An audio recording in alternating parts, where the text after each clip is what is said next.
Imagine this. You wake up in the morning, reach your phone, scroll your social media, and suddenly you are watching a woman in another country explaining why modern relationships are failing.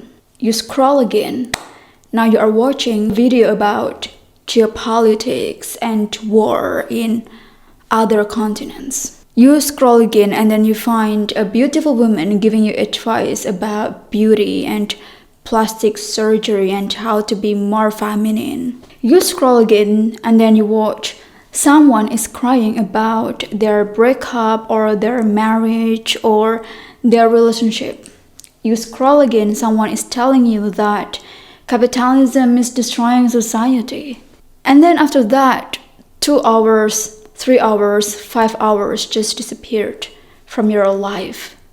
And then you think, oh my God, I think I learned so much today. But do you really learn something? Or do you just simply spend hours staring at the shadows? Because more than 2,000 years ago, Plato imagined a very strange place. He talked about a cave. And if Plato were alive today, I think he might look at social media as the 21st century of cave.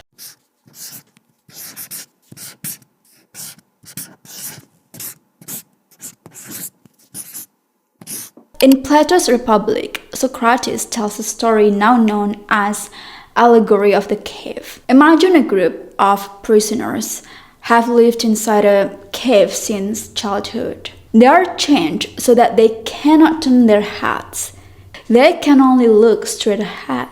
And behind them is a fire. Between the fire and the prisoners, other people carry objects, statues, and figures. Because of the fire, these objects cast shadows onto the wall in front of the prisoners. The prisoners have never seen anything else. They have never seen the objects, they have never seen the fire, they have never seen the outside world. They only see shadows. And because the shadows are all they have ever known, they believe the shadows are real.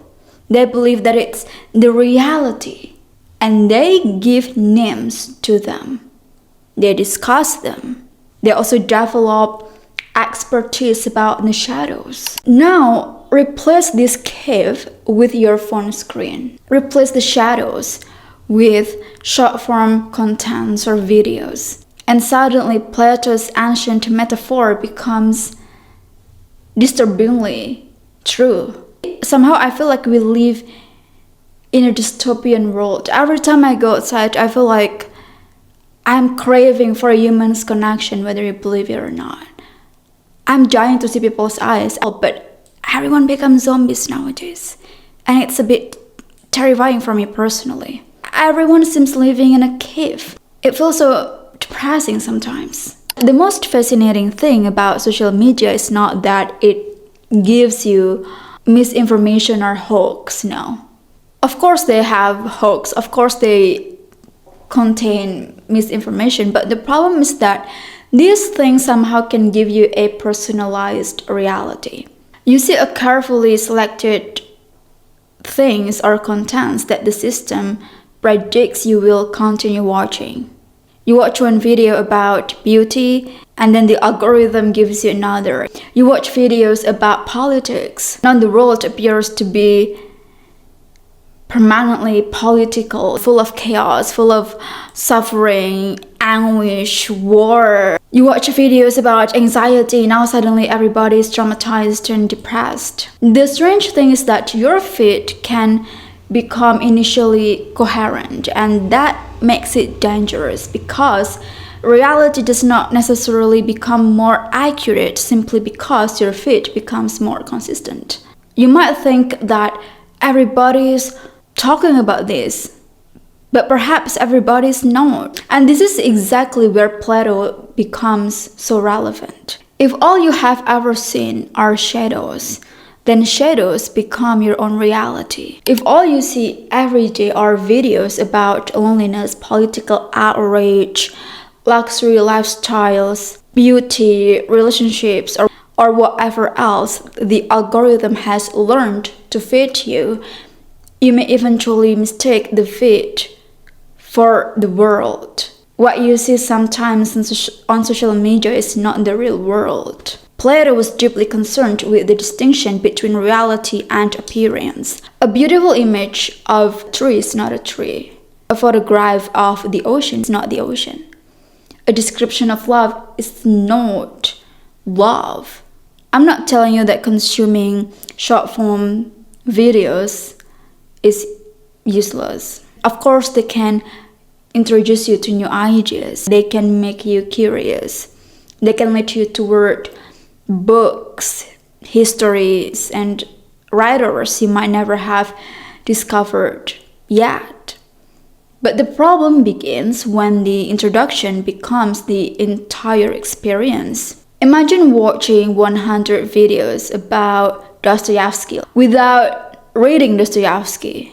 Of course, you know the aesthetic. Of course, you know like the quotes, but you also have to go deeper that Dostoevsky was also concerned with God, freedom, suffering, morality, and psychology of humans. You have to enter his world to understand his craft. And you will acquire this kind of experiences by reading the craft, by reading the books, not just by watching content on social media.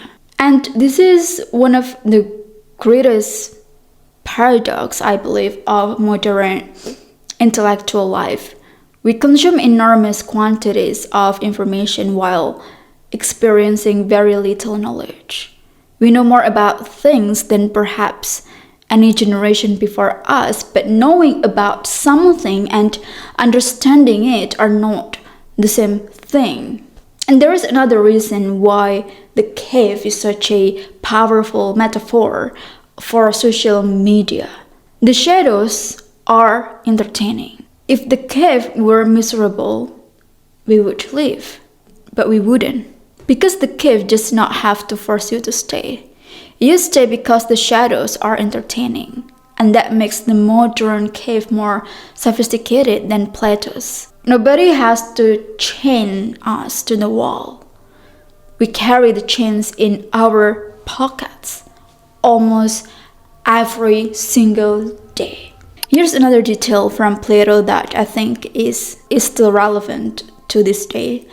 The prisoners become expert at understanding the shadows. Imagine that one prisoner becomes extraordinarily good at predicting which shadow comes next. Everyone admires him. He knows the cave. He understands its patterns. He knows the rules. He is respected. But from Plato's perspective, this person is still profoundly ignorant because he has become an expert within a false framework. And this happens constantly online. Someone can become extraordinarily knowledgeable about the internet while knowing very little about reality.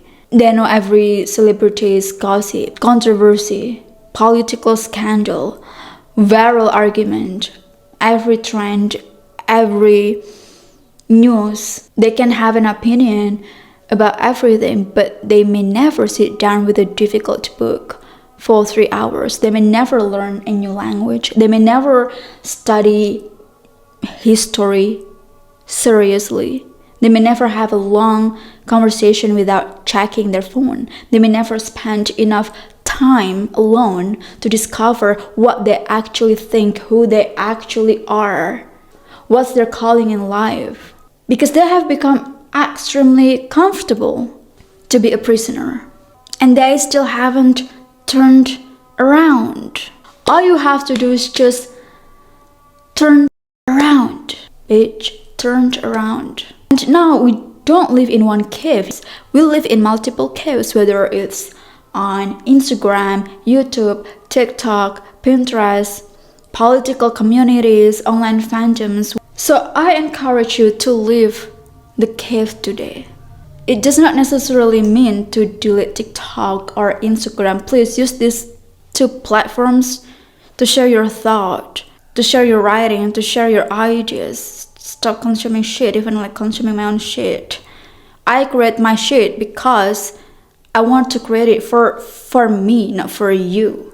I also do not encourage you to be a monk and isolate yourself like a hermit in the forest. No, that's not what I mean.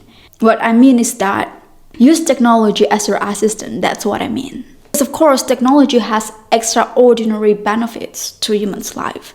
It gives you free knowledge sometimes. You can access some free lectures without going to the universities. You can read ancient texts online. The problem is not about the technology, and the problem is not about the existence of the shadows. The problem is that we forget that they are shadows. So perhaps the solution is not completely reject technology or social media. Perhaps it's learning to distinguish between consumption and contemplation and thinking for yourself. Don't just watch a video about Plato, read Plato. Don't just watch a video about Dostoevsky, read Dostoevsky. Try to understand his world and how he perceived reality, suffering, God, philosophy. It's time to turn around and face reality, because I'm just so sick and tired of this life sometimes. So yeah, see you next time.